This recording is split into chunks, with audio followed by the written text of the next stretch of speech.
Oh man, we should sing to you. Oh wait, we can't sing to you because it also meets all of sound.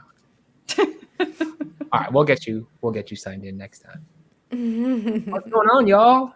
Hey, how's it going? Pretty good. Pretty psyched. Pretty psyched. Despite the fact that we are, as folks might notice, we are down one prof for today. We are going to do the best we possibly can to try to work around it, but it is indeed a three-person run today. So we will see how it goes.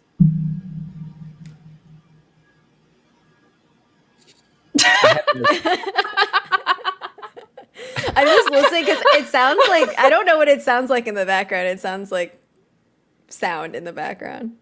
Oh, does it? Y'all hear that? Wait, It might be me. Here, let me mute it. Okay, it's my fan. Whoops. Oh, okay. I'll turn my fan off. Whoa. No, wait, that's more. Oh, it's the maker just making in the background. Can you hear it now? I'm not hearing anything from you, but oh, okay, good. then again, we have yeah, that's fine. That's fine. Okay. all kinds of audio fun. So what's up, everybody? Welcome to the channel. Welcome to ProfsPlay, a channel where we three, in this case, in the case of this week, we three academics try to take our nerdiness to ever higher levels. This summer, mainly through D&D, our first D&D stream together. Yeah. Which has been, I gotta say, I've been having more fun running it virtually than I thought I would. Like, I thought it was going to be really, really a pain to like learn to use the virtual tool set. And like, yes, there has definitely been like a, hey, what's up, Jay? All of us reunited, and it feels so Did good. you see my message about Rip Loon? I'll try my best, but you'll probably die today, just so you know. Wait, he's here. We're going to talk about him when he's not around. Now we know he's listening. But yeah, no, I think outside of like a minor, I shouldn't say a minor, but outside of like a little bit of time investment, there has been like a lot that I've been really enjoying about running the game online. Obviously, there's like tons of stuff that I miss from running the game in person, like mostly food, mostly pizza and beer is like the thing that I miss, and like physical company. But if we're just like focusing on the play of D&D, I've been pleasantly surprised by the tool set. So shout out to my people at Roll20 for making a pretty solid. Oh, and what's the other one that we use? D&D Beyond. D&D Beyond. And then the folks that made that delightful integration. Yeah, seriously. Mm-hmm. Appreciate y'all. It's been cool. And shout out to Sweater Wolf for sharing all those content. All the books. Shout out to the ProfsPlay Fund for funding half of that Shout DM out account. to y'all for subscribing. Yes. The real hero. Thank you for playing. The most important without part of you, we would not be able to hang and produce all this stuff. All right, so I guess quick intros. Hi everybody. My name is Prof A from the channel Prof A Plays. Today, weirdly enough, not only am I running the game as a dungeon master, but I'm also running Jay's character, at least in terms of role play, right? So from a DM's perspective, just a little bit about the world, about the setting that we're playing in. We have been tentatively calling the setting Age of Storms. It is set in a time period and a land where magic and sort of industrial age-ish, right, technology have begun to clash. It's a changing world. Into this changing world, our characters are thrust on their own adventures, all with their own different kind of motivations and things that drive them and things they care about, which we've talked about a little bit before on stream. And then in terms of Jay's character, Loon, who I'm running. So Loon, somebody please correct me if I'm wrong. Hey, what's going on, Fox? Has a background as a farmer. Very unfortunately, lost his son in recent battle. And so is now kind of on a quest, because this is indeed a world where magic does exist, and the ability to commune, for example, with people that have passed into the world beyond is not not exactly out of the question, right? And so if I recall correctly, part of why Loon is on his own personal journey is to see if he can somehow connect with the memory or the spirit or something, right, about his recently lost son, which he feels like he has some kind of unfinished connection or unfinished relationship that needs to be repaired. I don't know if that's a fair assessment, but if after you introduce y'all's characters, if your characters have any perceptions or any insights or any reflections on Loon and his role on the adventure, would definitely love to hear those as well. That's great. True proud dad fashion. Yes. All right, everyone, listen up. This is all about your dad's character, so here we go. What we really think. Kick us off, Tamari? Yeah, I am Prof. Lynette from Wizard PhD, and I'm playing Tamari, who is a Swiftstride Ranger. Is there a mashup between Ranger Rogue? Is there a word for that? That's what I am. And Reganger.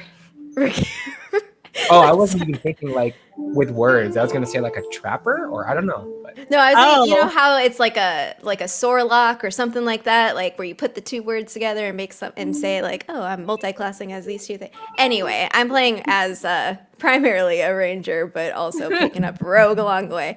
Tamari has known Loon for a very long time. She's from a nearby village, but was close friends with Yari, Loon's son. And so Tamari is like on this journey to be her own person. And so I feel like there's this, you know when you're young and then you realize like, oh, your parents are just people and they're not like, they're flawed and all that sort of stuff. So like Tamari has been, grappling with this for a while now with Loon, particularly with this whole obsession with rice wine. She doesn't really get it. Like it's good, but like, why do you need to be drinking so much? But also, Tamari, as someone who is also grieving, is thinking about, people grieve in different ways. So I'm just gonna keep an eye out, and if it goes too far, she might intervene. But no, we're not talking about you, Jay. We're talking about your character. Of course. Harper. Yeah. Jay hates rice wine in real life. No, I'm just kidding. I don't know. No. Oh, you're talking about the whole parent thing. No, parents are great. They're wonderful. They're not flawed at all. Above human. I didn't realize that. Anyway, that's what Tamari thinks about Loon. These are important life lessons, I think. The sooner you learn them, it's gonna hurt less later. Oh just my kidding. God. Anyway. Not gonna lie, like that moment where you're like, oh my God, my parents are people too. It's weird. It is weird, but I'm still not sure I'm entirely over it, despite the fact that it happened quite some time ago. But. Oh my gosh. Well, Jay's children grew up today, but Loon as a character, I guess I should introduce myself first. So I am Liren, a dragonborn cleric who is, we've established last time finally is actually good at the healing aspects of being a cleric. Before that, it was sort of ambiguous, although I will say his healing magic seems to be good. His actual medicine results in people getting torn to shreds incidentally as a result of his talons as he tries to examine them. So he might not be doing that. I don't know. I think he might be having a little bit of an existential meltdown over how bad he's been at medicine. But he comes from a village of healers and is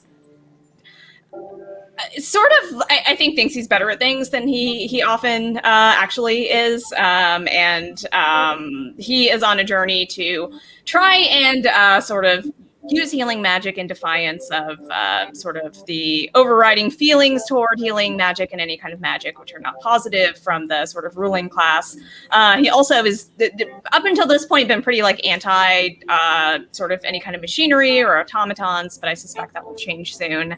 As far as Loon goes, Loon is definitely the dad of the group, and is like the one that we all look to for guidance on what we're supposed to be doing next. Liren is concerned about his consumption of rice wine also, and his sort of obsession, I think, is a good word for it, and just hopes that he is like able, is constantly trying to like get him to eat more carbs while they're drinking to sort of absorb it. So, it's interesting because I think Loon is sort of like the dad of the group, but also we feel like we need to take care of him a little bit because he's like, doesn't always make great decisions, but we love him regardless. Love it. Love it. I'd like to hear at this point what the kids' opinion is. Oh my gosh. But no pressure, no pressure, no pressure. Oh, You're all having good family time. Well, thanks y'all for the intros. Appreciate it. All right, we're gonna jump on into our game, but before we do so, we've got our little tradition that we've begun to observe here, kicking off with our little video. So we'll jump into that. We will do a quick recap, and then we're jumping right back into where we left off. I guess just a super quick note for anybody watching in chat, while we will do the best we can to kind of pay attention to things. Our focus is kind of mainly going to be on the game and on each other. So please don't think we're ignoring you as we go through. We want to make this as entertaining to you as possible. But part of that also means being as engaged with one another as possible. So apologies in advance, and we'll take some time at the end to kind of catch up with everybody as well. That having been said, here we go with our little game intro.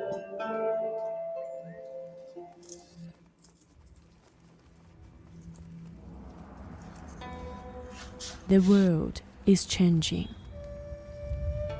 Magic is fading, and with it, the old ways.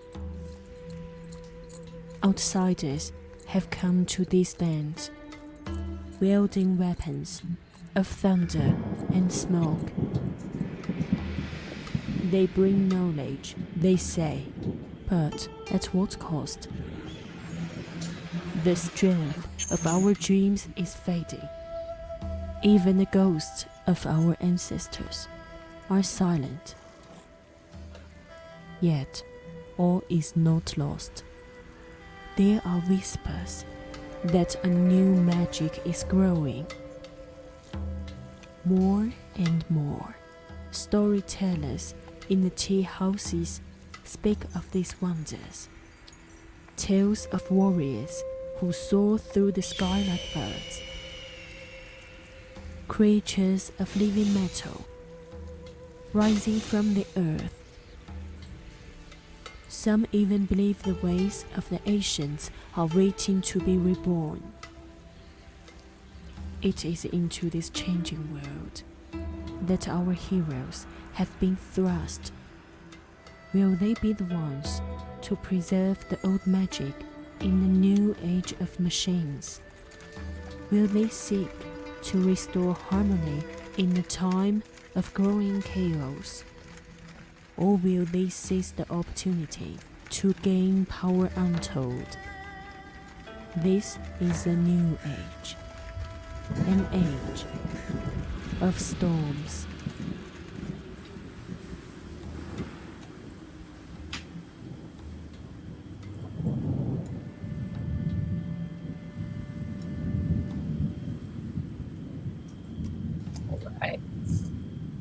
So, when we last left our heroes, you all had been trekking through, or you had been trekking through a cave, and then evidently through somebody's underground living space, sent on a quest from somebody referred to as the tale teller, who seems to have the possibility of connecting Loon with his son Yari, but because the tale teller needed to establish some kind of relationship, some kind of trust, she sent you all on this journey to find someone called the Maker, a person with reportedly master craftsman with the ability to blend the technologies of the northern invaders with the traditional magics of the land of Wujan, the world-shaping magics of which Liren in particular, but really all of you have become more and more familiar with over time. I think in the last couple of moments we left off, you had just arrived at the end of a long hallway and entered into a room. So let's actually jump in with that real quick, and then it's to you. So you enter. I think Tamari, right, is the first person to walk into this large room at the end of a hallway, lit by glass balls that seem to burn with the light of tiny yellow suns.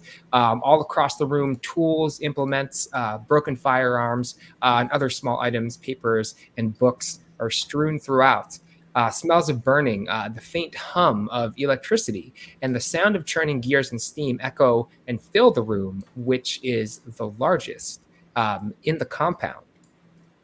On the other side of the room sits a man, or at least sort of the torso of a man whose hips and legs appear to have been replaced by a mechanized chair on wheels. Thin mechanical arms protrude out of the back of the chair, carrying a lamp, magnifying glass, small tools, and other implements you cannot recognize. He seems to be fiddling with a small metal object. Steam periodically escapes from a port in the back of the chair, and the man regards you cautiously, his right eye obscured by a lens set in a copper circle. "So you found me," he says. "I hope your chase was as good as my life was long. Go ahead then," he sighs. "Finish it quickly."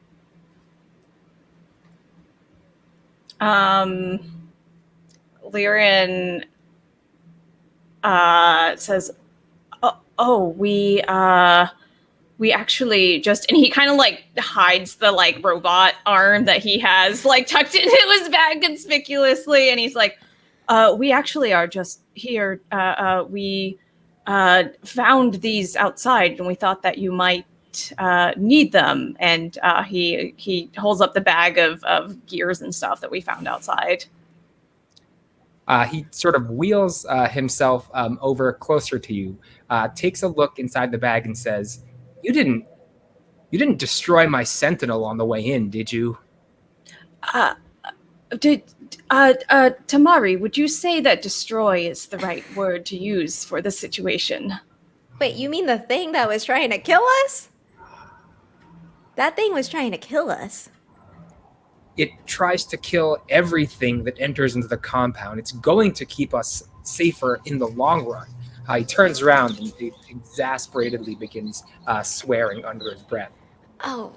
From behind you, you sense a movement. You turn around, and you see before you a silver fox. Its 9 tails fanning out behind it, like some kind of bestial cloak. As you look closer at its gleaming form in the flickering light, you realize it is not a creature made of fur and flesh you are looking at, but something of seemingly living metal.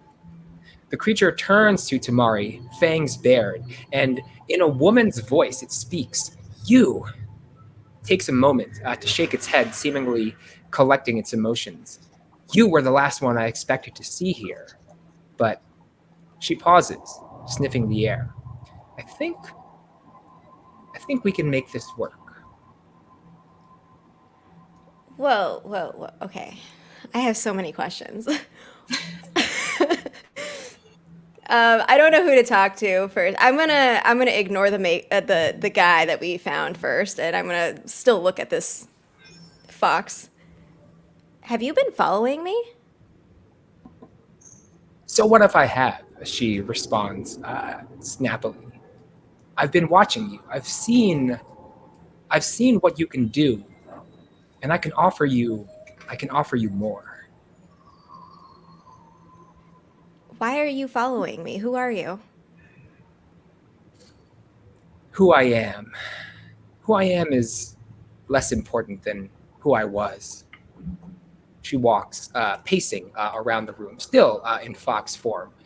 Many years ago, I lived, she says, as a Huli Jing, a fox spirit, hunting here in your world. When the Imperium, who you all call the Northerners, first invaded, I began to lose my ability to transform into my true animal form. Living in a frail human body made my hunting more and more difficult, she says, and I was forced to sell myself to men for their pleasure. After many abuses, and she silently pauses for a longer moment than makes you comfortable, drawing in a few deep breaths, and much suffering, the Imperium even took my body away from me, replacing it with a cold shell of empty machinery, because it was only machines that could give the Imperial governor the pleasure he desired. That is when I came to the Maker, who went by a different name at the time, and asked for his aid. I needed to once again become who I'd always been, a living weapon.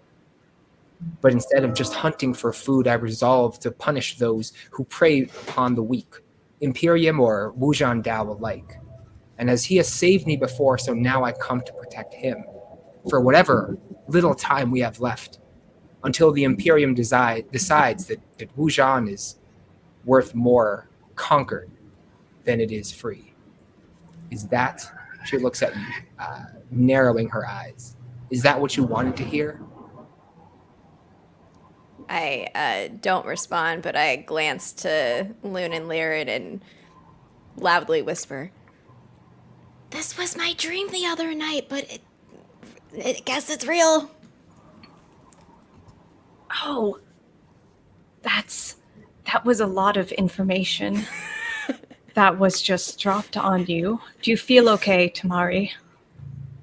I'm fine. I'll turn back to the fox and say, "Give me a moment." I'll turn to the guy and be like,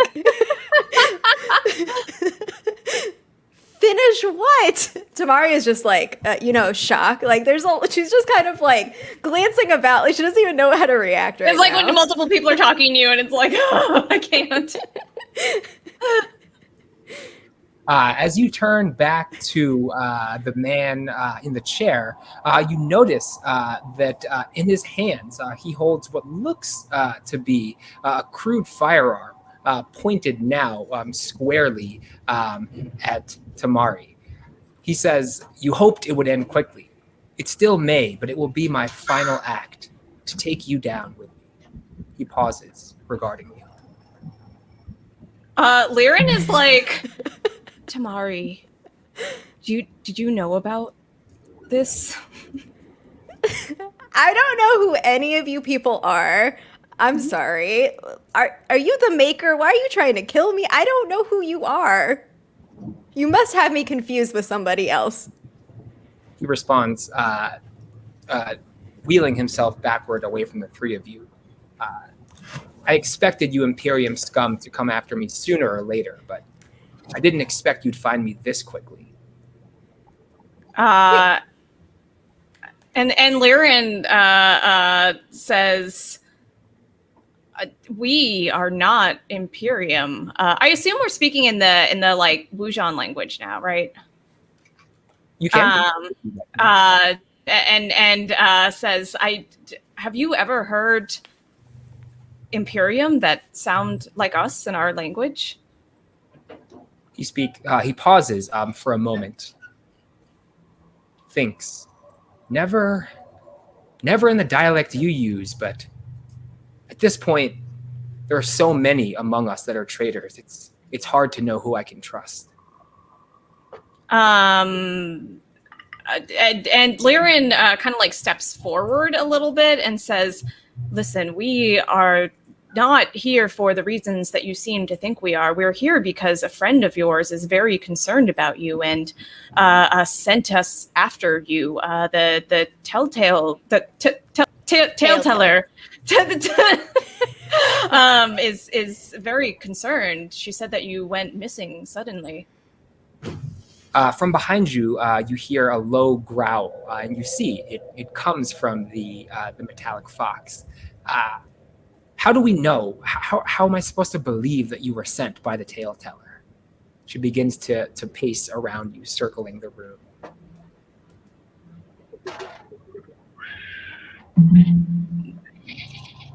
We frankly had not heard of the Maker before she sent us this way. Shoot, we didn't get like anything from her. All of a sudden, you hear a clatter from the other side of the room. You turn around and you see Loon, and he has knocked over a number of the firearms, which have kind of domino affected, knocked each other. They're all on the ground. He sort of puts his hands back and says, sorry. I've never seen anything like this before. Did you make these? The maker turns to him and says, no, I didn't make those. I don't make such crude implements. These are tools left behind by the Imperium soldiers who tried to find this hideout. And Liren says, slightly like kind of like stage whispering, like, do you think this is who the Imperium sent as their elite force? And points over at Loon, who's like jumping away from the guns he just knocked over. Cool, I love that. Let's roll a persuasion for that. All right. Whoops, I don't actually have my character sheet open. Can I, out of character, ask Prof A, this inventory that I have that is a speaking glass, is that something I have in my possession? That's something you have in your possession. Sorry, I didn't put it in Roll20. No, I see it in Roll20, but I wrote something in my notes, but I don't know. Do we all have it? I have it. Okay. It is. Sorry, it's in Roll20, but not in D&D Beyond. Okay. I mean, technically, I guess everybody has it, but I think you're the one who has it, like in your pack. Okay. Did that roll work? No, it did not. There we go. That's a 12. Okay. He thinks for a moment. He turns to Loon, looks him over, looks the three of you over, and says, well, you do seem a bit mismatched for an Imperium force. And then Loon interrupts, saying, the speaking glass. Somebody, who's got it? Somebody starts to pat himself down for it. So Tamari reaches into her backpack. This thing, yes. This was given to us by the tale teller. And I hold it up. He wheels over, uses one of the mechanical arms attached to the back of his chair to scoop it out of your hands, turns the chair around and begins to wheel to the other side of the room. The fox moves to block your path between them. And he says, let us see then who really sent you. He lays one of his hands onto the speaking glass, sends just the tiniest spark of world-shaping energy into the glass, and all of a sudden the face of the old woman you knew as the tale teller appears. They begin speaking, and he refers to her not by her title, but by the name Hecate. They converse, and she laughs for a few moments, as does he. You wonder why. And he points to you and says, yes, they told me you were the tale teller. Her face darkens, and you hear her quietly mention, don't let them know. And then their conversation continues for a few moments. After a while, he turns to you and says, all right, it sounds like you are who you say you are. You were sent by my friend. What is it you want with me now? What is it I can do for you? So you're not abducted or missing. It seems like you just live here. This is where, he pauses for a moment. This is where I had to go after the governor raided my lab in the city. He needed me. He wanted me to make weapons for the Imperium, living weapons, creatures that needed no power source, but instead drew off of the energies of the land. And he pauses for a moment. It was too much for even me. This is technology I cannot let fall into the wrong hands. So did your friend know where you were? She had no idea. No one was supposed to know. How did you find me? We found just a walked bag in. of gears outside, and then we did knock. I want you to know that we did knock. But this place is very large. You might Probably want to didn't hear it. You might want to install some sort of bell situation near the door. What happened to, he paused for a moment, what did you do to my mushroom? Which mushroom? I had several alarm systems in place. This is how I heard you coming in, but all of a sudden it stopped working. Well, they were tasted very good, but I think they would have been better cooked. Tamari's just like inching back into the shadows because all these things she destroyed. It sounds bad when you put it all together. But we really were just trying to track you down for your friend. Well, you found me, and so now what? What is it you want? And then you hear a clang from the hallway. The fox woman turns around and says, "What was that? Were you followed?"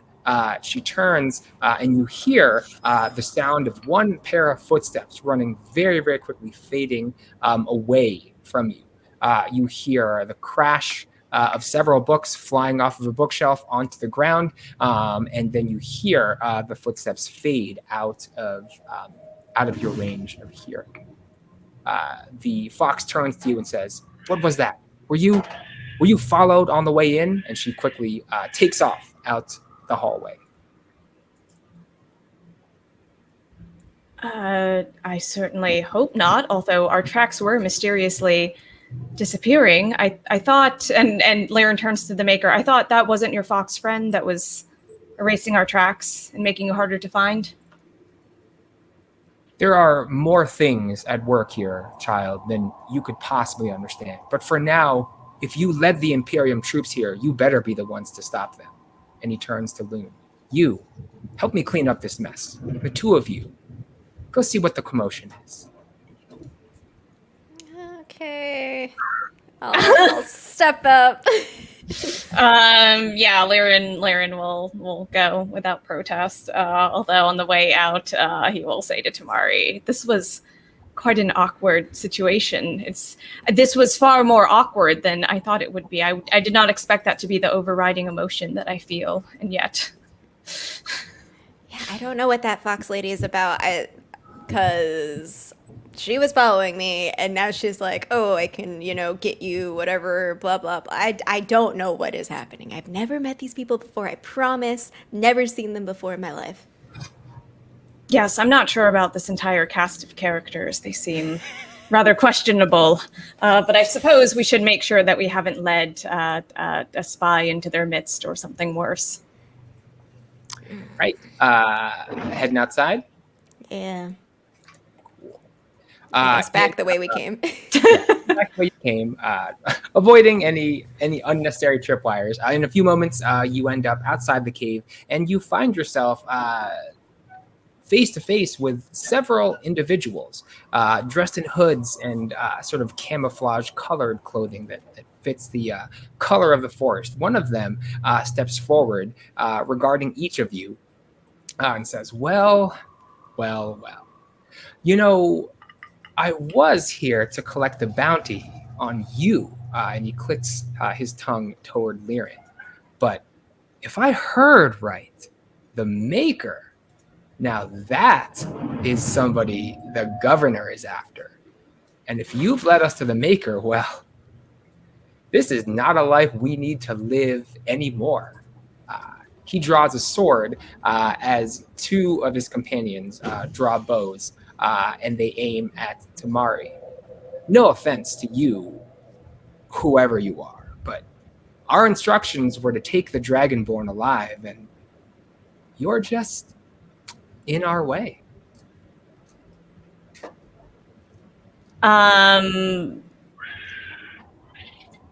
Is this a roll? Is this a roll for initiative moment, or are we still in conversation? You're still in conversation. Lyran says, "Bounty, you must have the wrong person. Nobody knew that I was in the city.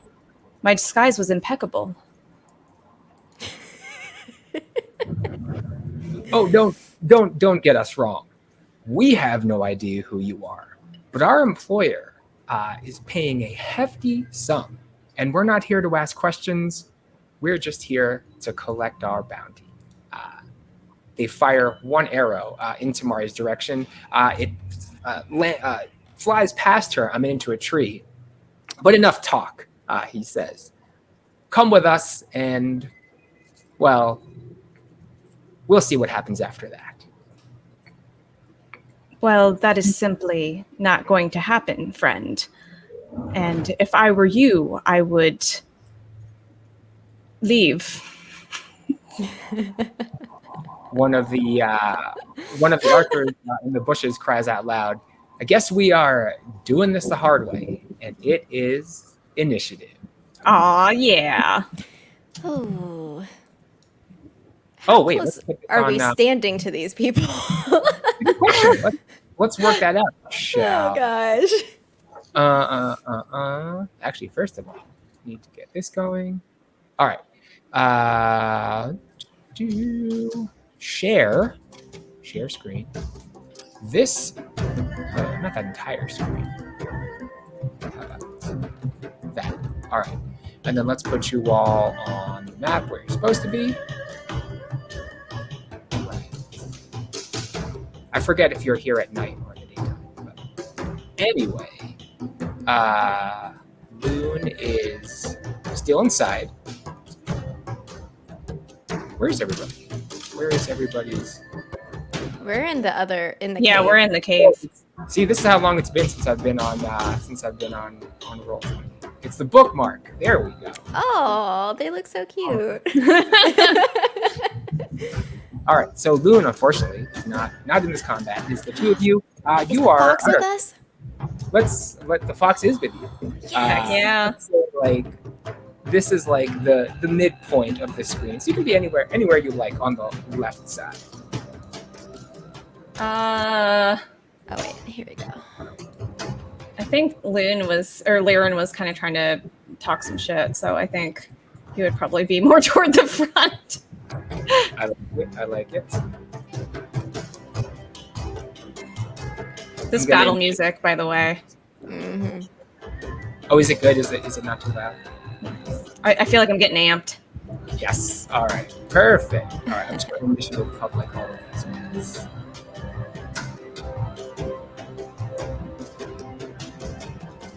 Holy.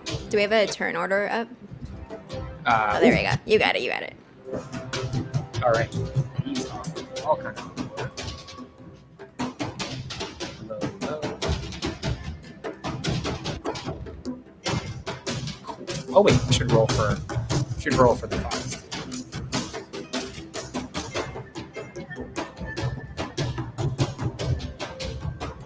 Okay, not bad. All right, does that all look right to you? Yep. There. Enemy fox, Lyran, Amari, and then all right. From behind cover, this one is going to take a shot at the fox.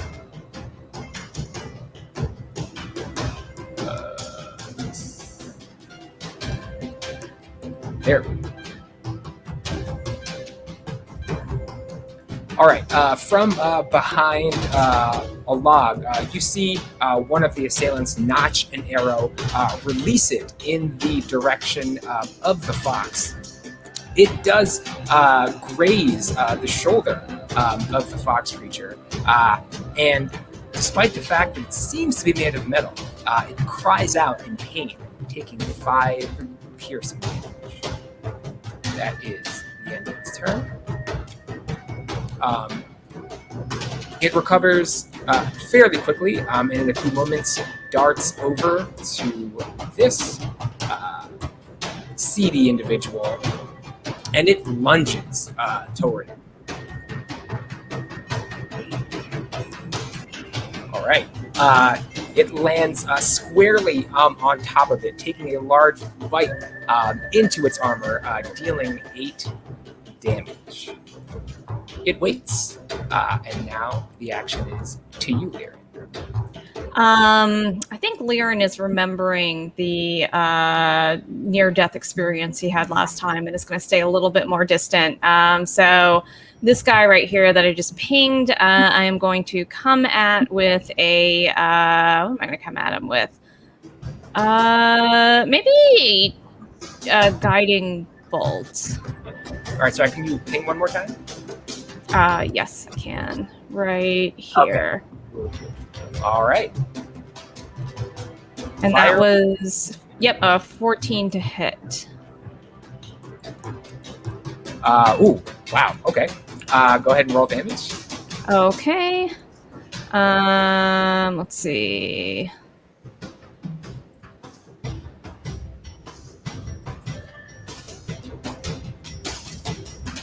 Wait, is that right? That seems right. Yeah, that's you got right. 4d6. Uh-huh. Okay, cool. Okay.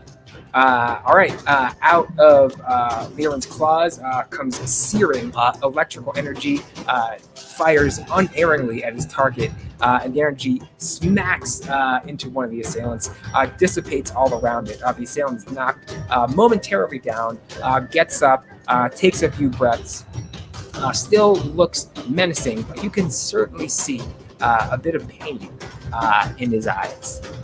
It's 15. That's this one, yeah?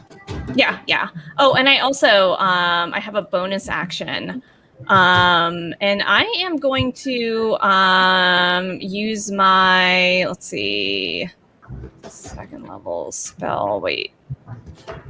We haven't rested since our last encounter. Okay, never mind. I'm gonna chill. Yeah. On that. All right. Tari, it is to you.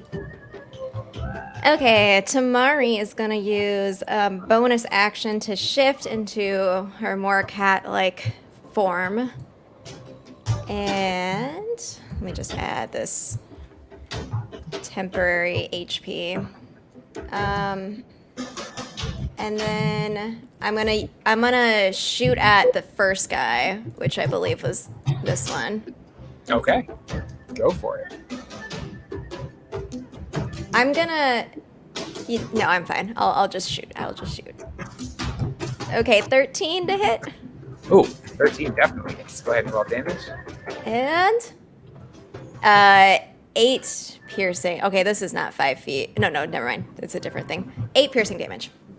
Okay. You fire an arrow in the direction of the assailant hiding behind the log. They very quickly try to duck behind, but they're not moving fast enough. Your arrow hits squarely into the shoulder, does 8 piercing damage. I'm just gonna move back a little bit. Move that turn orders. Oh, sorry. Yeah. Yeah. That's all. No, you're good. Just want to make sure it's visible on screen. Okay, cool. Anything else? Or wait, are these bushes or are these trees? They are bushes. Okay. That's it. All right. Where is mine? There we go. All right. This one is acting right now. It is going to walk up close to Liren, about thereabouts. And from here, it is going to make single melee attack. 10 to your armor class. Nope. So he pulls out what looks to be a thick mace, clumsily swings it in Liren's direction. Liren very easily swats it away and looks frustrated but still determined to fight. This other one here in the back is going to move. Where's our there's a little measurer, right? Yes. They're going to move right out here, and they're going to wait.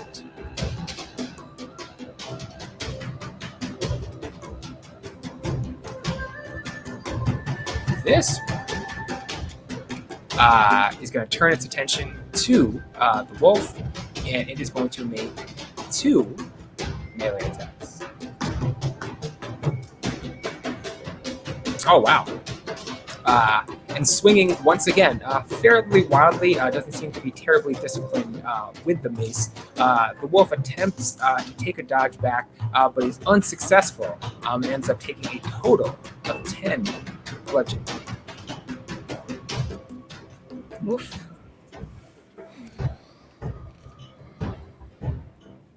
Where's my numpad number? There we go. Oh, that came out. All right. And last but not least, this one, once again, from behind the log, is going to take a shot at Liren.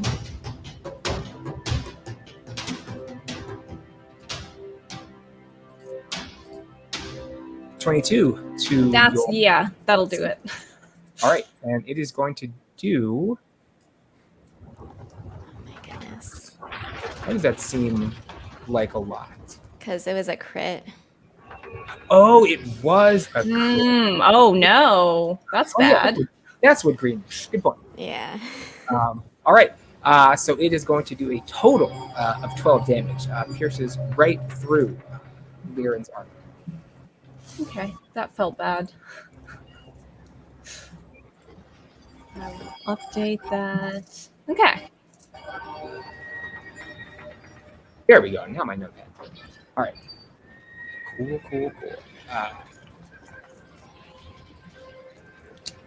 To the fox. The fox turns to the assailant in front. No, sorry, it does not turn to the assailant in front of him. It turns to the assailant in front of itself, and it viciously attacks. It lunges onto its assailant and bites down hard on its leg. As the assailant comes crashing down to the floor, it swipes with its claw, dealing a total of 12 piercing damage.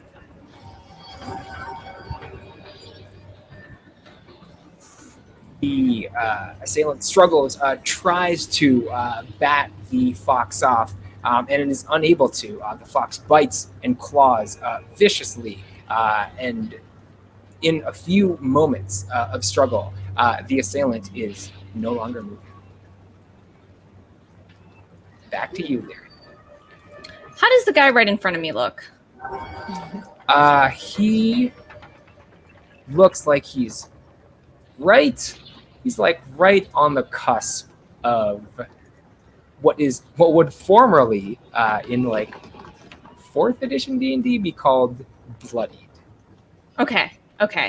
I am going to just try and whack him in front of me with a mace, since he's right on me. Give it the whack. That heck.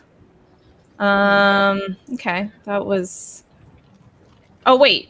Sorry, that was the damage roll. That was the wrong thing. I'm like, that is not a number that should happen. Oh my gosh, wait, that is the Guiding bolt. I like to know.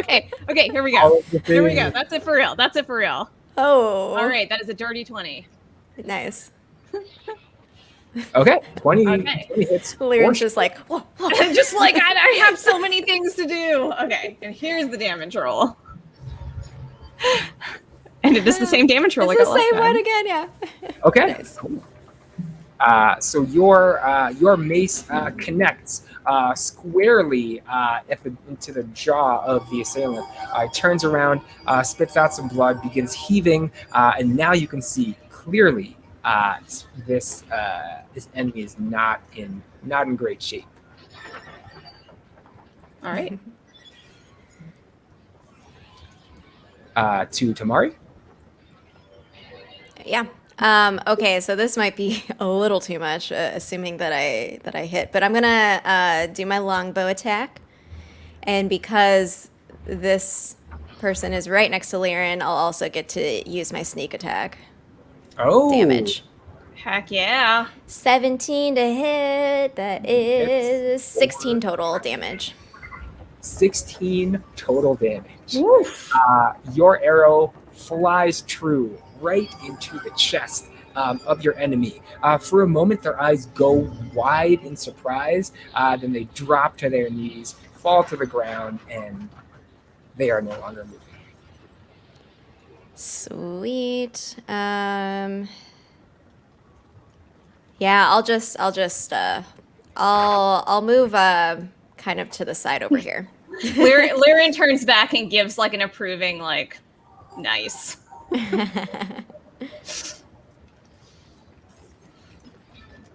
All right. Who are we? Oh, that one is out of the combat, so let's drop that. Okay. So this one further dives into the bushes and again is not moving, not taking it. From behind the log, this one draws its bow, takes another shot at the fox.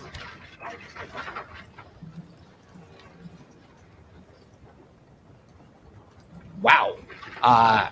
The arrow flies true. The fox tries to jump into the air to avoid it. The arrow hits squarely underneath the front leg of the fox. It drops to the ground, growls ferociously, but other than that, looks somewhat weakened from its from earlier in the fight. It is not going to move. So stay right there, and I think it is back to Fox. The fox takes a step forward, and as it attempts to move forward any further, one of its front feet slips on a rocky outcropping. It falls the equivalent, right, of what would be prone for a fox, and it takes no further action. So that guy that's in the bushes, it's these. So I'll ping these bushes right here, right? Or are they? No, they're the bushes that are back there, right? Right here. Mm-hmm. Okay. Let me see what's going on here with this. That is one. And then we have no reason I'm doing this one. Oh, I didn't realize your ruler shows up on everybody's screen. That's cool. You can hide it if you want. I usually hide it to be like, surprise! Like, Doing something mysterious, yeah. Well, if that... Oh, shoot, wait, let me see. What did I say this was? 3, and then we have... Oh, okay, never mind. Okay, in that case, I am going to... I think Lyran is this has not been seen before, is actually going to pull out a ranged weapon, which she is not very good at using, but does not want to get closer necessarily after taking that one hit. And I think I'm going to try and go after the one we can see that's behind the log. All right. And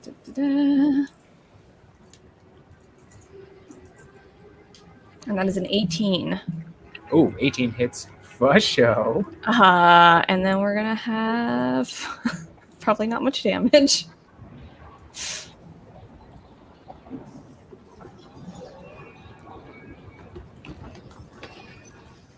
And I think Lyran is actually gonna stay put for once.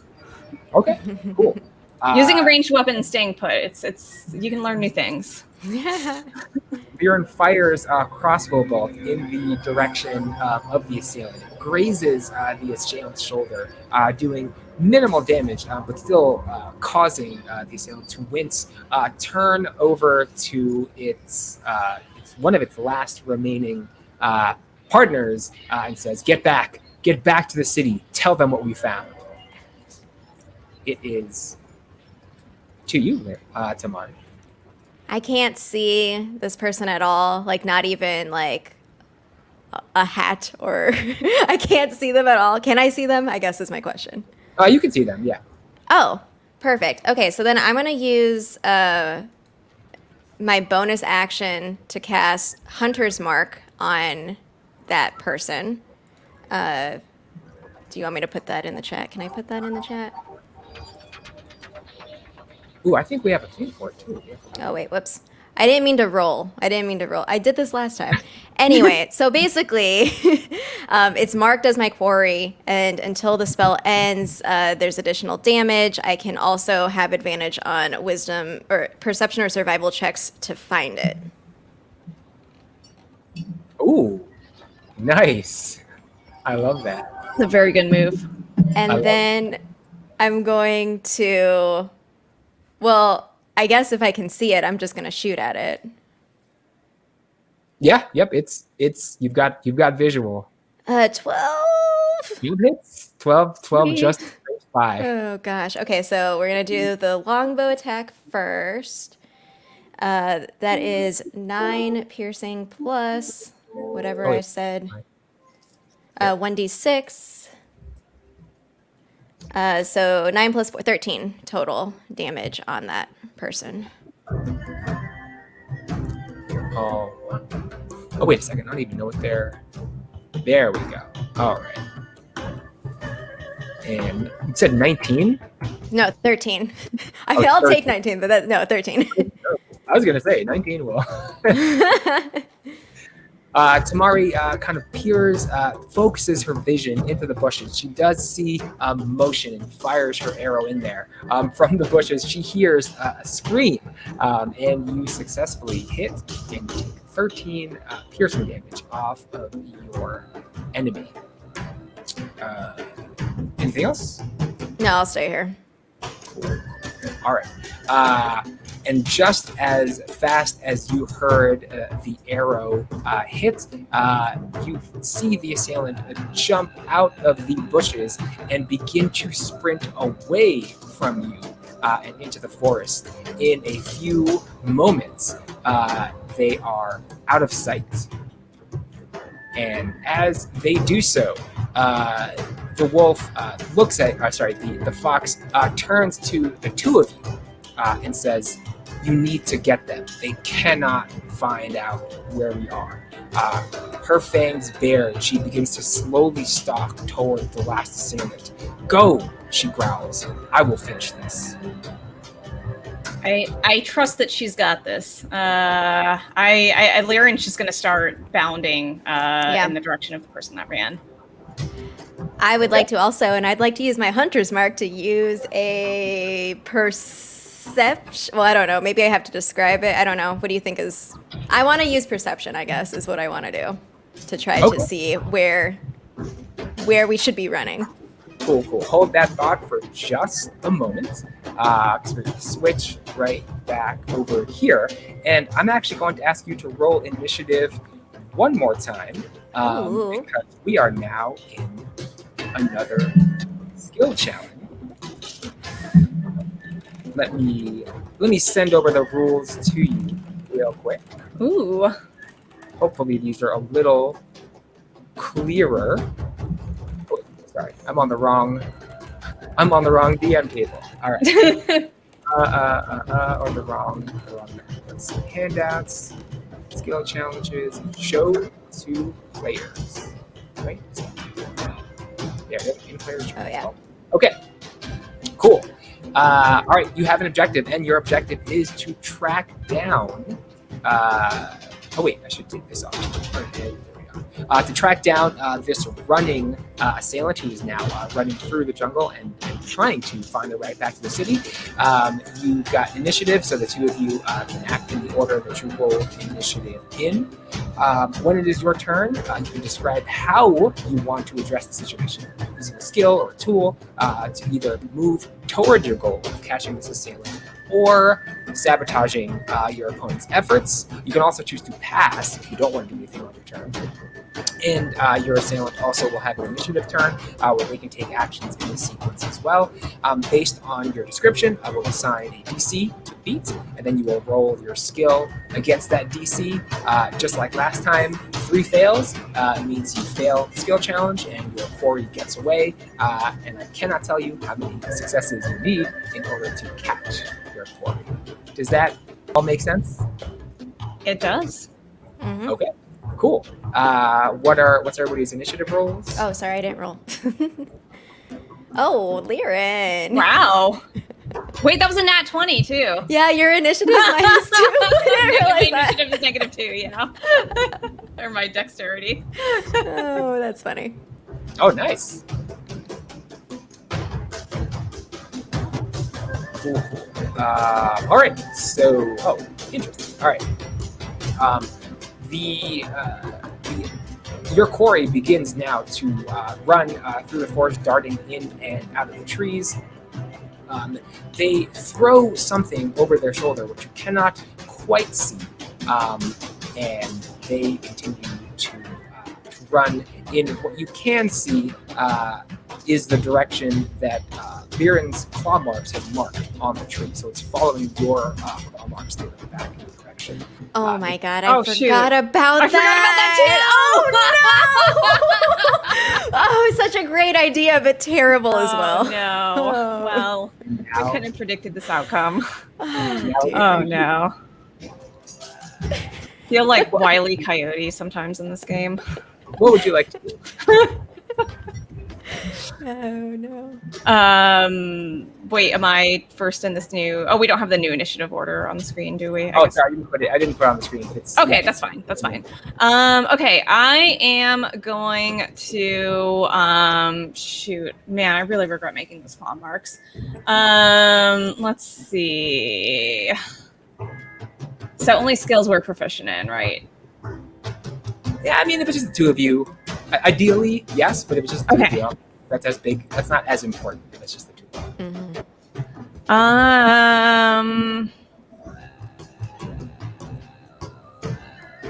I feel like none of my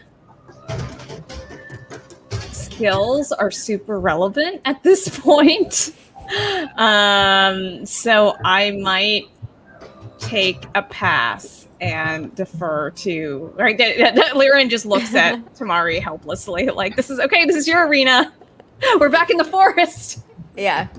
Can I clarify? Can I use my hunter's mark to specifically find the person, or is that outside? Like, No, you can. Yeah, you totally Okay. can. That's why I was so excited that you used it. Because got it.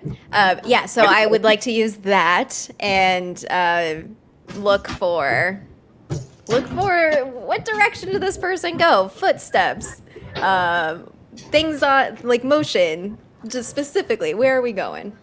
okay, your hunter's mark makes it fairly easy to track the path of this person. So go ahead and roll your perception.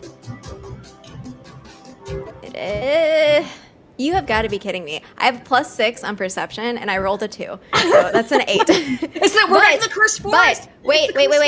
We're in the forest though, so I just rolled a wisdom check, which I have advantage on.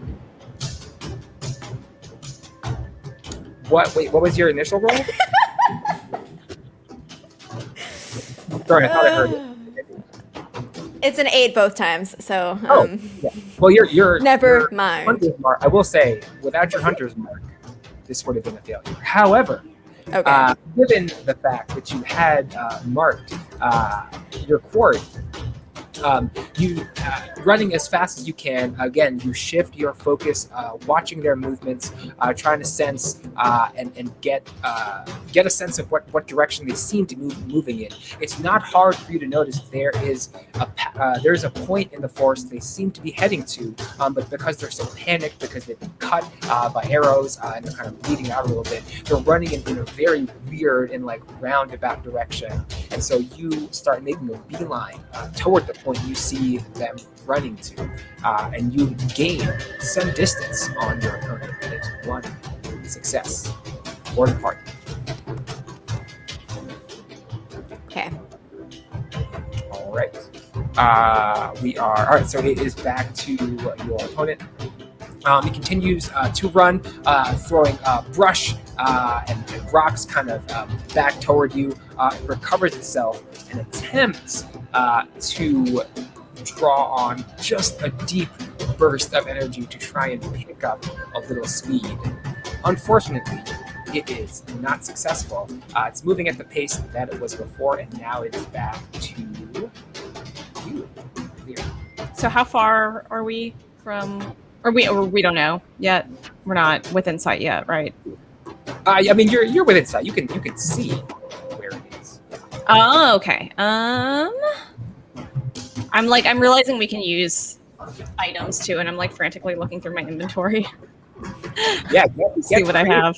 You can give examples, but get creative. Let's see.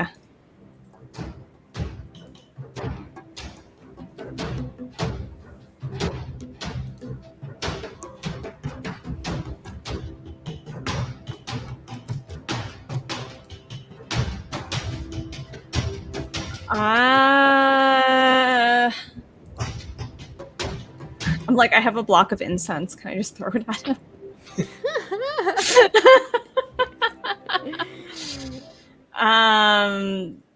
Shoot, I'm really not sure.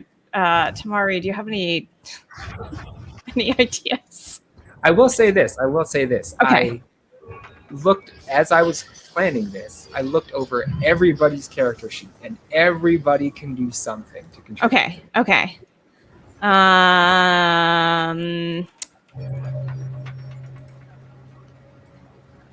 gonna.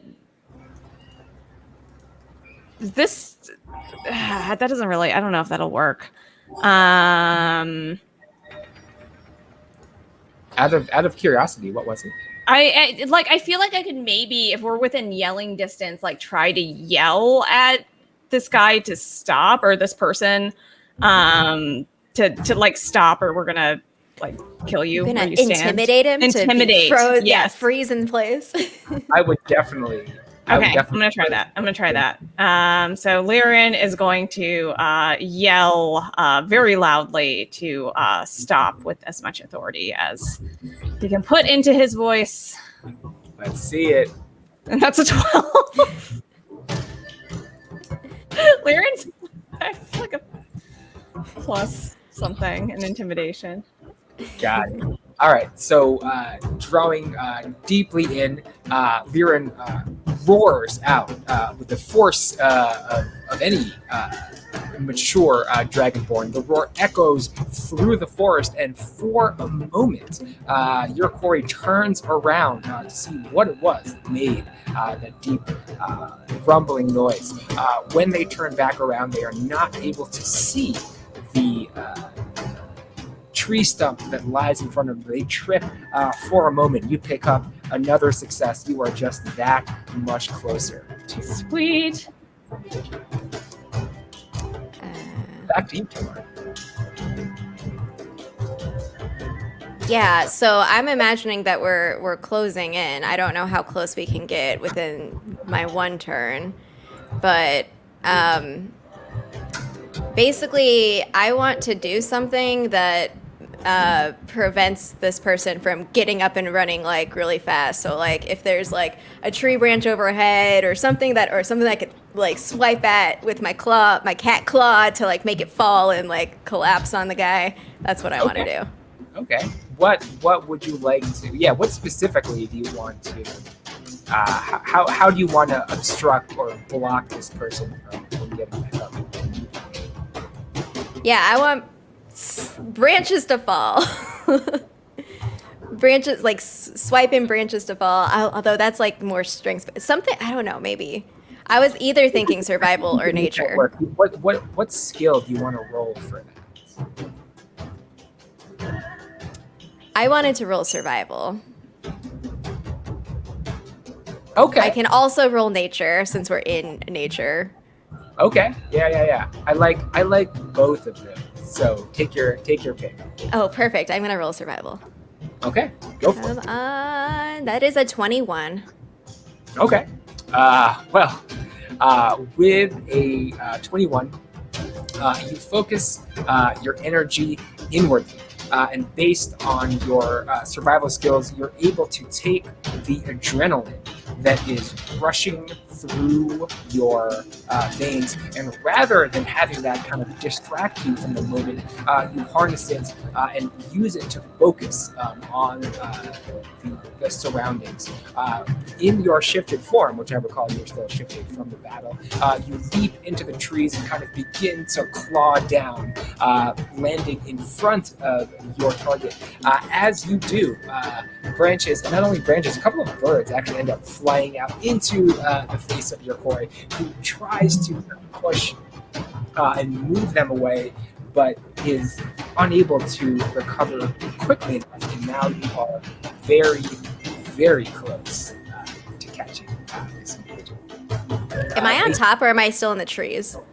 You landed back down on the ground. Oh, okay.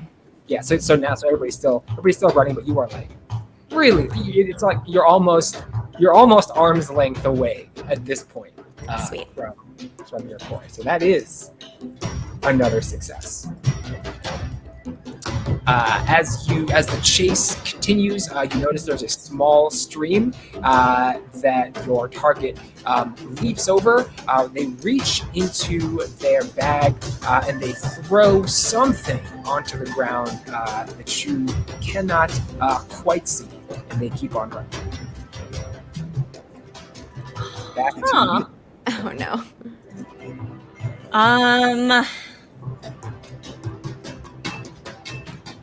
I want to try and avoid whatever was just thrown on the ground. As to how I'm going to do that, I am not sure. Let's see. We'll drop the trained and the skill requirement. So if there's anything that you see on the sheet. Okay. I'm going to do some perception, I think, to try and like figure out where whatever this thing has landed. Okay. It is pretty. It's very overgrown at this point, but go for it. I think it's still worth a shot. Okay. Oh. The cursed forest. I feel like this forest is maybe we cursed. should roll actual physical die because I know, seriously. every time we roll on roll 20, we get poor rolls. It's just this forest. I'm telling you, like we all especially roll badly at things we're good at. We'll rename. It's not the Protector's Forest. It's the Cursed Forest. That guy shouldn't even live running here. as quickly as you can, and you try to focus on what was just thrown on the ground. Do realize it is a handful of caltrops, so small spikes that have been thrown on the ground. Unfortunately, as you try and notice them, you begin to trip over your own feet. You start to roll toward them, and before you do, go ahead and roll a dexterity save. A dexterity save? Oh boy. Oh, maybe it'll be no, opposite forest and my dexterity save will be okay. Opposite day. Opposite day, yeah. That's an 8. Okay. Unfortunately, you do trip, stumble, and you take a an additional 1d4 piercing damage. Would you like to roll it, or would you like? You can do it. Pull the Band-Aid off for me. I don't want to injure myself. I hope I do this right. Let me try this. Did I do that right? I did do it right. Okay. Okay, that's 1. Okay. I can live with that. Doesn't feel good. All right, back to you, Tamari. There's one failure of 3. Tamari wants to avoid this by doing some sort of acrobatics. I'm imagining like parkour, just like tree over to just keep powering through. There's a lot of trees, so there's a lot of stuff for you to bounce off of. Go ahead and roll your acrobatics. Come on. 10. Can I be so, after the fact, inspired? Inspired by the adrenaline of this situation. I will say this, if I recall correctly, I don't know if I'd use that right away. Let me just clarify something. You just need to meet the DC, right? Oh, okay. Okay, well, guess what? So, again, drawing on your, as you and Digest pointed out, the deepest of your shifter instincts, you leap into the first tree. You know the Ninja Warrior, right? That weird, like, those little slanted platforms that people try to run on, where it's like one leg and one leg and one leg. You got across like several trees. On the last one, you do slip, but as you roll forward to try and recover, you tackle your assailant to the ground, and you successfully bring them. Mario always looks so cool. Like, it's out of control. I'm just going to sit on his chest and, like, cross my arms, like, you're not moving anywhere. Tamari's killing it. I love that. Now, it wasn't the end of a battle, but I still feel like it's worth...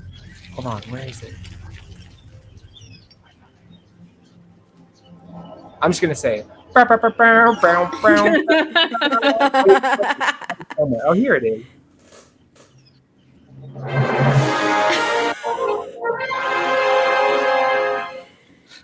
It's exactly what we needed. That one had a little flavor on it. Like... The full orchestra. There's like, yeah, it's beautiful. We need it. Wiping away a tear. All right. And so as Tamari just sort of sits knees down on the chest of this assailant, you are free to do as you will. They spit, they cough up blood, and they look up towards you with menace and hatred in their eyes. What would you like to do? I think Laren's going to go straight back into intimidation mode, and is going to get like really close to this guy, and say, "We need to know who sent you here." They cough a few moments and they say, I can't tell you. They'll kill me if I do. And Laren is going to say, I think you can, or my friend and I are not going to be able to let you leave here alive. You don't know her. They choke through their teeth. You don't know the Crimson Thorn. You don't know what she's capable of. The Crimson Thorn. And Laren kind of looks up at Tamari like, you ever heard of this person before? Have I? DM? I don't believe you have. Okay. And I just shake my head no. And Laren says, the Crimson Thorn, who is this? They are staring at you in silence. Okay. Is Tamari still like sitting on top of him? I am, but I also I would like to try to grab, or no, I have rope, I think. Do I have rope? I do have rope. I want to just tie this person up. So while we're talking, or while Lyran's asking questions. yeah. Let's do that.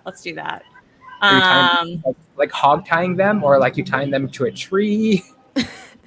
I I just want to guess. get visual. Yeah, I mean, I don't know Tamari's favorite style of tying up people. I don't know. A new character question. I know, that's why I paused. I was like, wait, I don't know.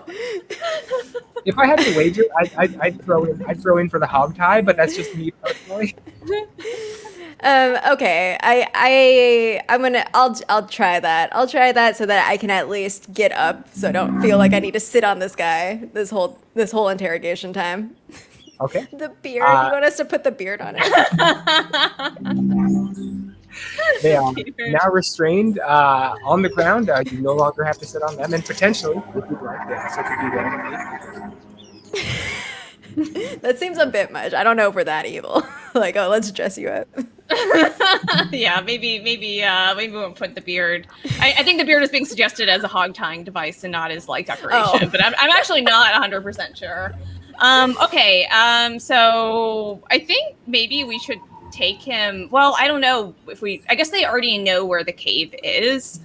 I kind of want to take him back to the maker to see like what if like he would know anybody with this like Crimson Thorn person, like to kind of interrogate this guy further. Although I think Liren kind of looks at Tamari at the sort of an aside while we're just hanging around this tied up guy and says, "Do you trust the maker?"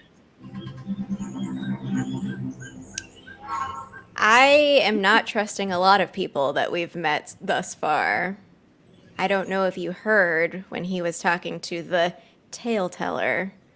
They seemed to be not telling us something. That conversation was very strange. And his robot did try to kill us, although to be fair, we did break into his house and eat his mushrooms. Liren turns back to this tied up dude and says, you have to tell us. It is of utmost importance. Tell us who sent you here. Tell us where we can find the Crimson Thorn. They struggle for a moment. They grit their teeth, but they are still silent. As they struggle, you notice a small rolled up note falls out of what seems to be their cloak, lands on the ground in front of them. Liren is going to snatch that up and read it. All right, let me go ahead and drop that. Out loud. You go ahead and drop Tamari's going to just grab her bow casually. All right, you've got it, Liren, and you can read it out loud anytime if you'd like to. And you now have a second. Or did you have a longbow? You now have a longbow. Sweet. Let's see. Roll 20. Oh, okay. Wait, I don't think this. Oh, is it the bounty notice? It's the bounty notice, yes. Okay, cool. Let's see. To anyone who can capture the recently arrived Shaper in Magao, a reward of 1,000 gold pieces of the north. Do not attempt to seek me out. The shaping magic of your quarry will activate the rune in this notice. I will find you. Liren looks very perturbed at this and says, I did not realize. Liren,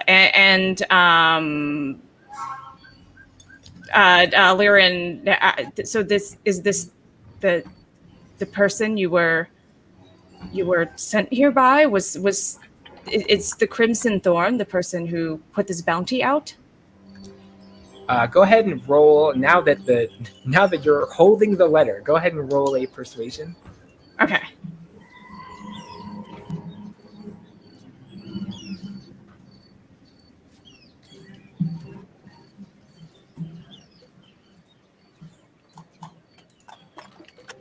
That is a 12. Man, this whole meter beat thing is saving everybody's bacon today. All right. Through gritted teeth, the assailant looks at you and says, all right. Yang is her name. Yang Lijian. She's one of the most feared bounty hunters in Magao. Now, I need to go. I'm not safe anymore. And Liren looks to Tamari, clearly having not thought this far ahead, and says, What do you think we should do with this guy? Tamari pulls out her bow and shoots him. I mean, he's tied up already, so point blank. The bow pierces. The person coughs and chokes. In a few moments, they are no longer moving. And Liren says, remind me to never get on your bad side, Tamari. I think we should be cautious with the Maker. And also, we'll check with Loon to see what he thinks. But I don't know where this leaves us with everyone.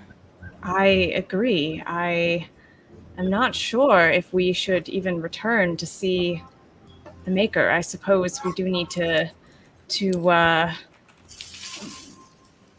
figure out. I'm not even sure why. It seems very strange that the Telltaler, or what was her name? Hecate? Is that what they... Yes. It seems very strange that she sent us to find him, but he did not appear to be in any danger.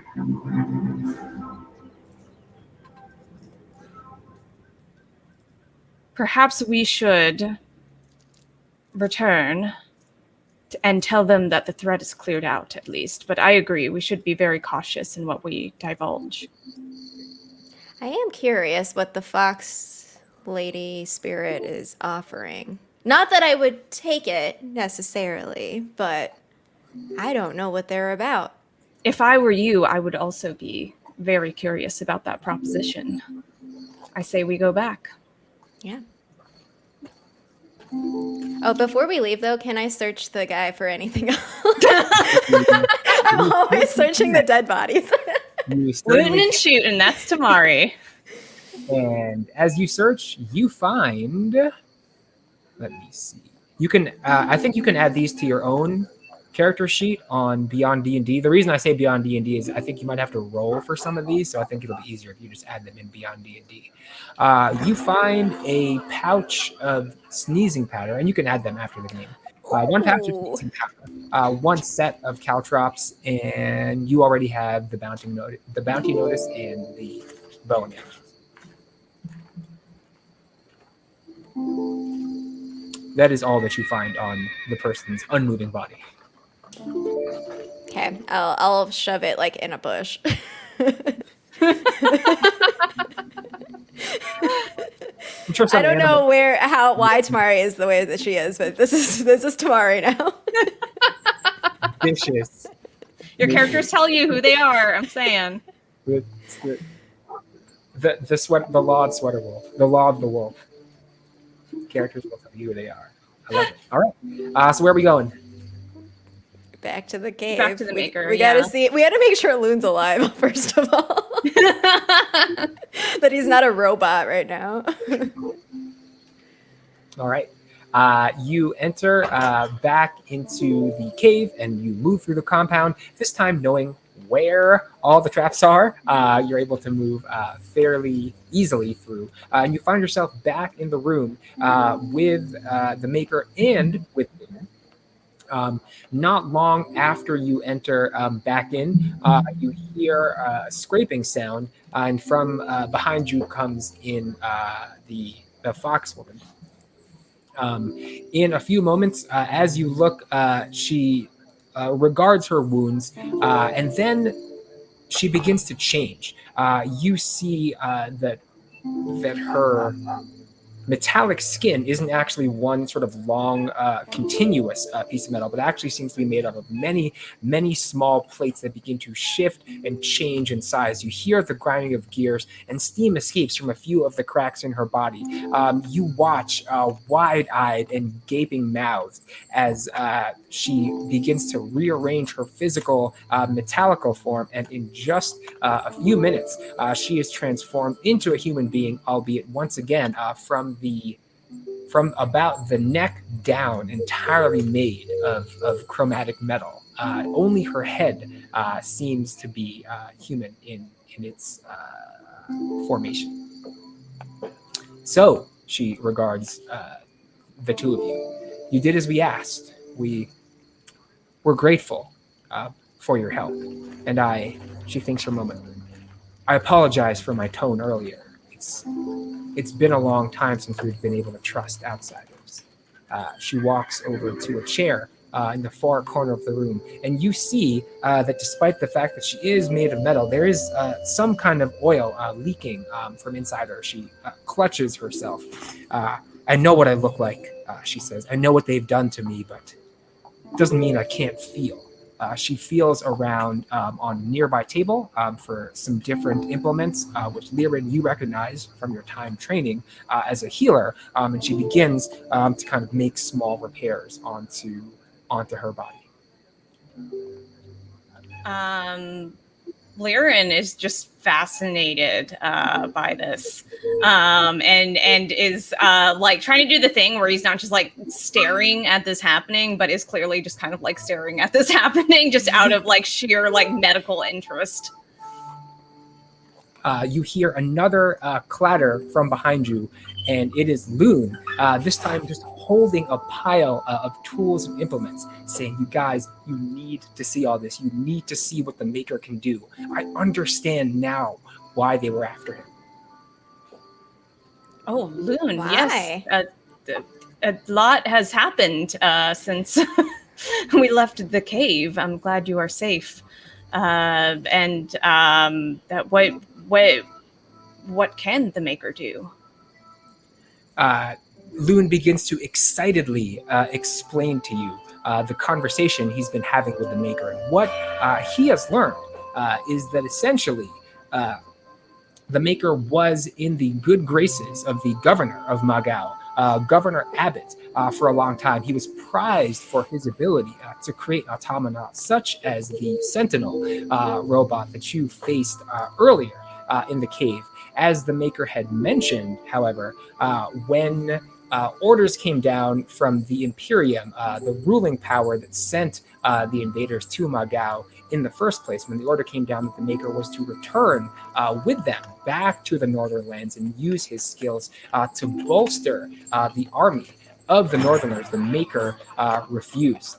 Not long after that, bounty hunters were sent to the Maker's house, and while they tried to take him alive, he was rescued by, and he kind of gestures toward the wolf woman, says, the Huntress. The Huntress is what she calls herself. She saved him. She can help us too. He turns excitedly toward you. What do you think? Lyrian is kind of like, whoa, that's like, and Lyrian says, so you find them trustworthy?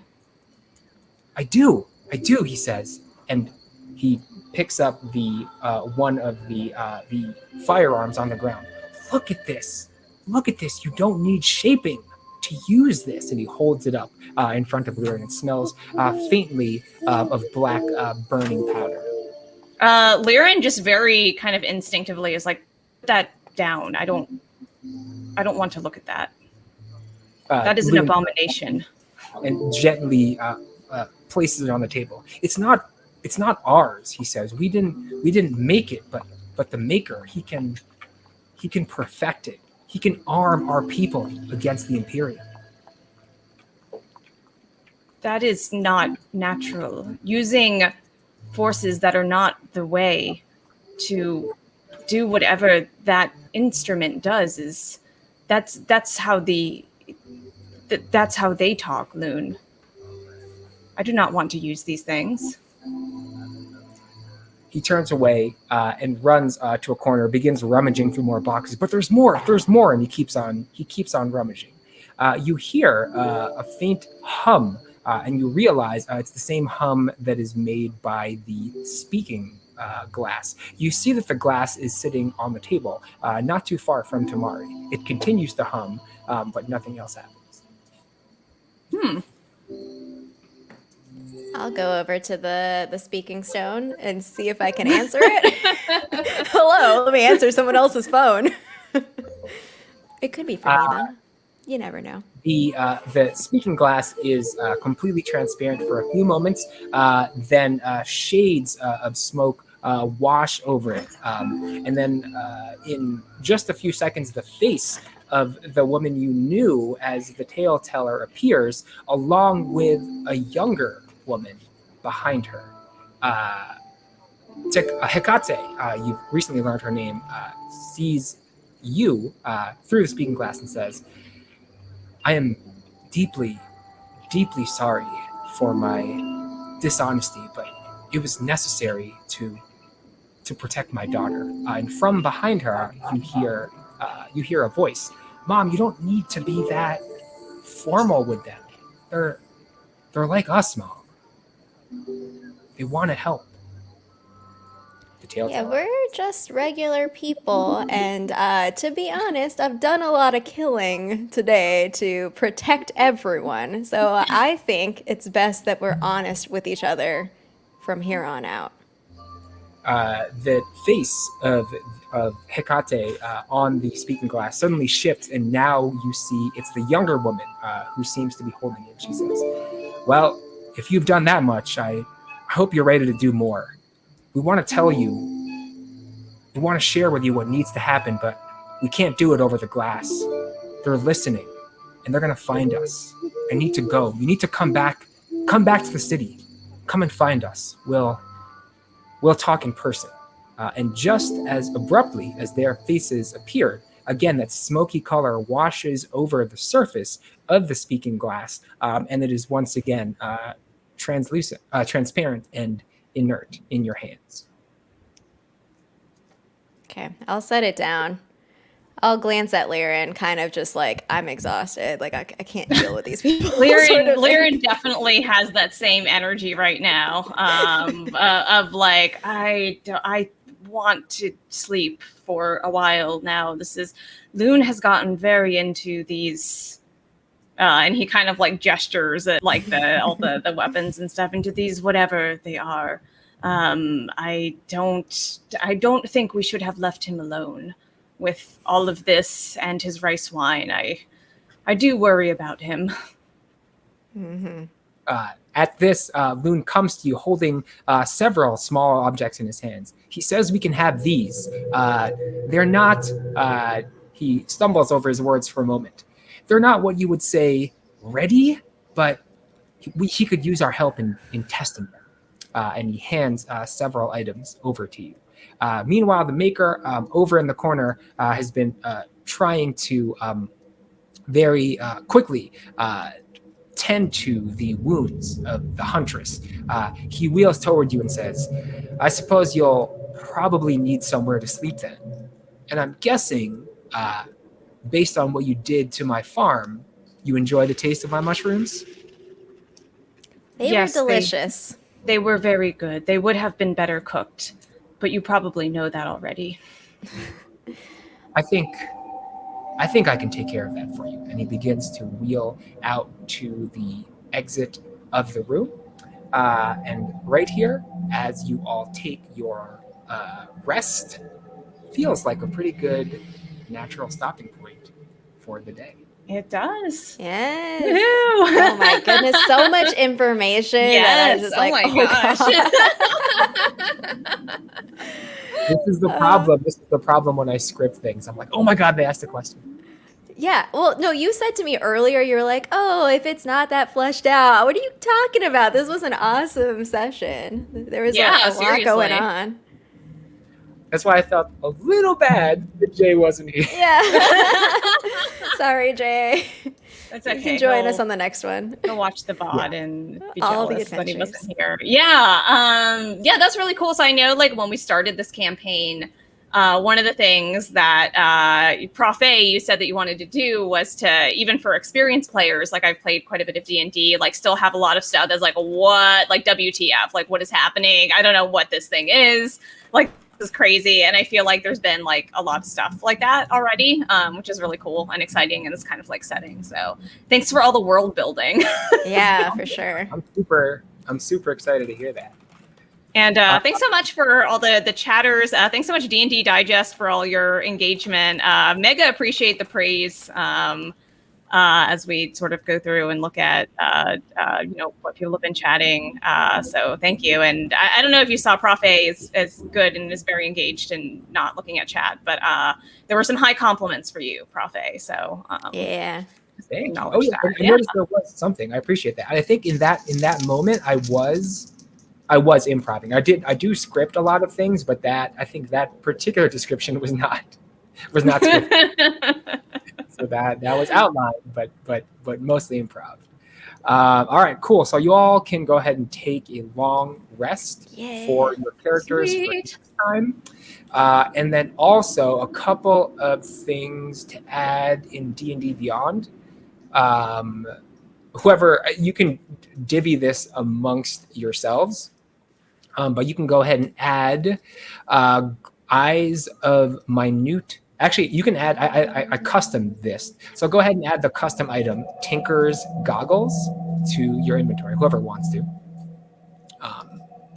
Tinker's Goggles, these are the things that Loon was excitedly holding in his hands. So you've got Tinker's Goggles.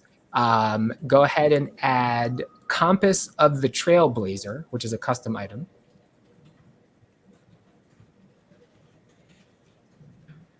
And then go ahead and add Electrified Arrow, also a custom item. I don't know how to do magic ammo in D&D Beyond, so I just made an item with 5 charges.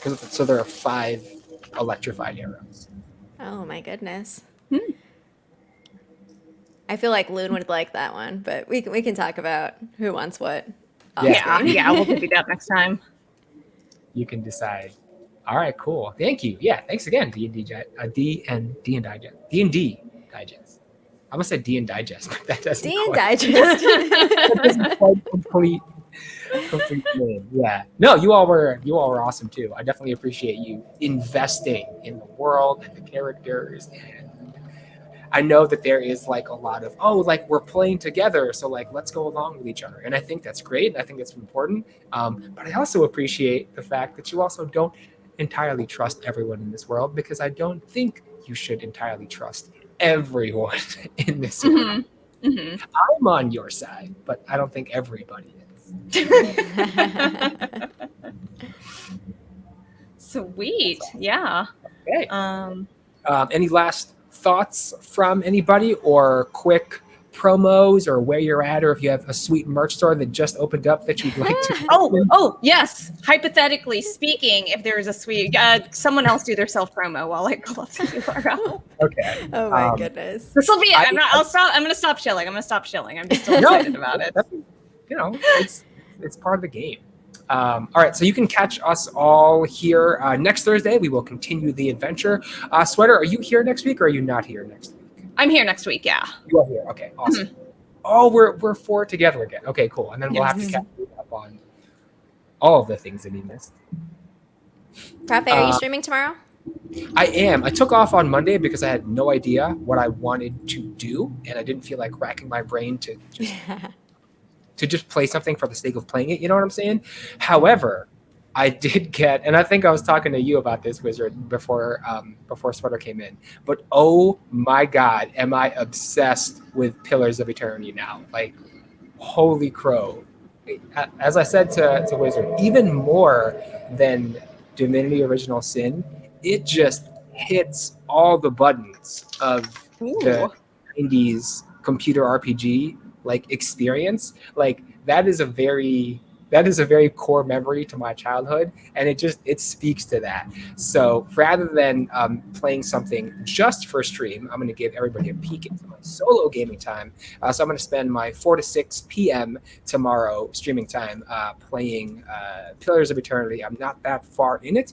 I don't know how fun it's going to be to watch, but we'll see. I'm really excited about it. So if anything, hopefully my enthusiasm will be infectious, because oh my goodness, like it is a memory lane, but it's also like it's like a love letter, right? It's a love letter to the fans of the genre. So it's just going to be 2 hours of straight geeking out about old school CRPGs, and I'm really hyped about it. So Prof A plays on Twitch 4 to 6 p.m. Pacific time tomorrow. That's my self promo. Wizard, where are you at next? Yeah, tomorrow I am back, Friday, 6 p.m. Pacific time. I'm playing, I'm going back to Game Pass. Like, I keep going, Steam summer sale, or any sort of sale, game sale, ruins me, because I'm like, let's rack up the games, and then I just never, so I have to like intentionally play Game Pass games. So Eichenfell is on my list, and I'm also going to give away a copy. It is a turn-based tactical RPG about a group of troublesome magic students, which I was like, yeah, sure, let's do some magic and have some troublesome students. So that'll be 6 p.m. tomorrow. And then Saturday, I'm playing by request a game called Destroy All Humans, which I know nothing about. And that'll be at 2 p.m. Pacific time. Sick. Awesome. Sweet. All right, Starter Wolf, we've promoted. And I will also be back. I will also be back tomorrow. So I will be here from 4 to 6 p.m. Eastern time. I'm continuing to play Legend of Mana, which is like a PS1 era game that just got remastered. It's really cool. One of my favorite old school RPGs. So I'm really happy to see it get a remaster. So I will be there. Also, if you click on that link I put in the chat, that is a link to a shirt, but you can, yes, you can also click through. And if you go to my profile, click through the link and just kind of look through the store. I have a bunch of merch. I have a pillow behind me. And I'm done chilling. So check me out tomorrow, twitch.tv/sweaterwolf. All right, fam. I think we are, I think that's a wrap. So we will be here same time, same place. Wait, what time? 7 to 9. Yeah, 7 to 9 Eastern, 4 Pacific. Check us out, and thanks all for hanging out, making it awesome. Yes, much appreciated. Okay, peace out, everybody. Peace out.